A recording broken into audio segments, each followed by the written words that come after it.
Making money on GTA 5 can be both boring and rewarding. I've been playing GTA since 2013 and I've witnessed every change GTA had to offer.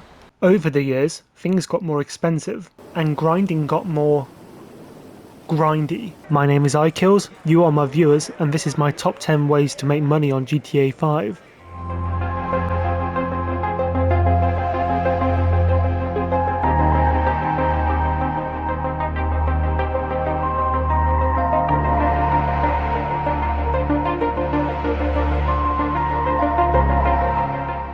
Number 10.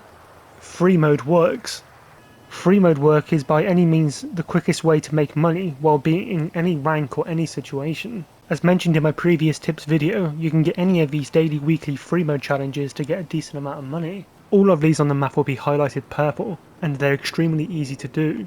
On top of that, you can also do the skydiving jumps, the free mode events, and even some VIP work, and the cooldown for these are not too long. Number 9. OG heists and Doomsday heist. The reason I put these here at the same rank is because of two things: accessibility and difficulty. The OG heists don't pay well, sure, but they are easily accessible with a cheap high-end apartment, and on top of that, they're still very popular today to play. The Doomsday heist can be extremely tricky, and the setups can feel like a drag, and this goes for all three of them. However, the pay can be rewarding.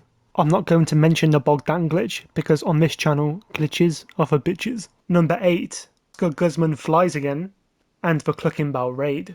Now for me, this is quite far down, but I must admit these methods in particular are very good. Both can be done solo and quickly, and both final games are fairly rewarding. Getting yourself into a routine knowing what lies where is extremely easy. The Cluckin setups can be quite a ball ache, especially when you're playing solo, but if you don't have anybody else then why not? Number 7.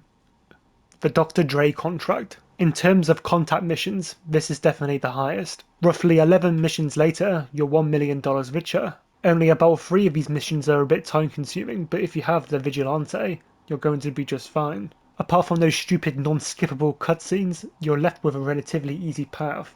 It's very rewarding when you finish it, and again, it's a brilliant method for solo players. Number 6. Bunker sales. The bunker alone is a great way to make money, as most people who are familiar with GTA can agree. The resupply missions are relatively easy, and if this is the only business that you do have active, the daily stash houses will only fill up your bunker alone, making your life a lot more easier.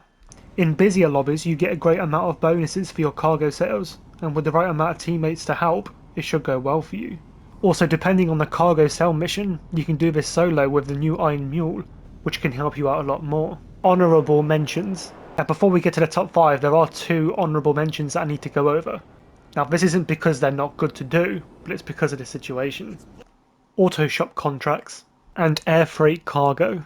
Both of these are great ways to make money. However, I do recommend doing these when there's a bonus active for them. And by that I mean ×2 or ×3 money.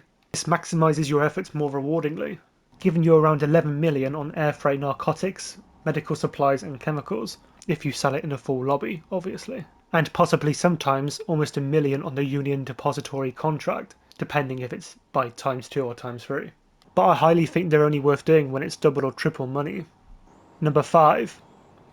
Acid Lab sales. This truck is so ugly. Acid Lab sales are by far a great sale mission to do as a solo player. The Acid Lab feels extremely quick thanks to the option to boost your production speed. On top of that, doing resupply missions is also not bad, considering you can take the van with you to make deliveries quicker. Vast majority of these missions spawn in the desert anyway, so if you leave your acid lab around here, it should be easier for you. These supplies are also possible to get from the stash house. I usually alternate between this and the bunker only. Number 4. Nightclub sales. The other best selling solo mission is by far the Nightclub. Everything about the Nightclub is an absolute delight. This is including the ability to get resources from pretty much all your businesses, even if they're shut down. And on top of that, you get great vehicles to sell them in. You also don't have to do the missions to resupply your Nightclub. However, if you do want it to be faster, then I do recommend to. And don't forget, any business battles you see in free mode all restock your Nightclub stock. And to be fair, they're quite fun to do. Number 3. Passive income. Now, hear me out here.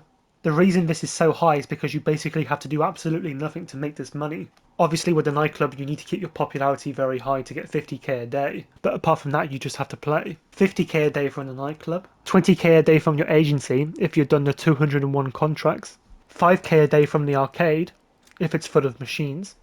And let's not forget the salvage yard and the garment factory. And to be fair, I won't include the bounty office. Because, yeah. Number 2. Cayo Perico. Now this is pretty controversial. I'm sure majority of you watching my video will be like, second? This should be first. And while I do agree to a certain degree, this is my list and these are methods I find myself doing the most. That being said, Cayo is still a great method.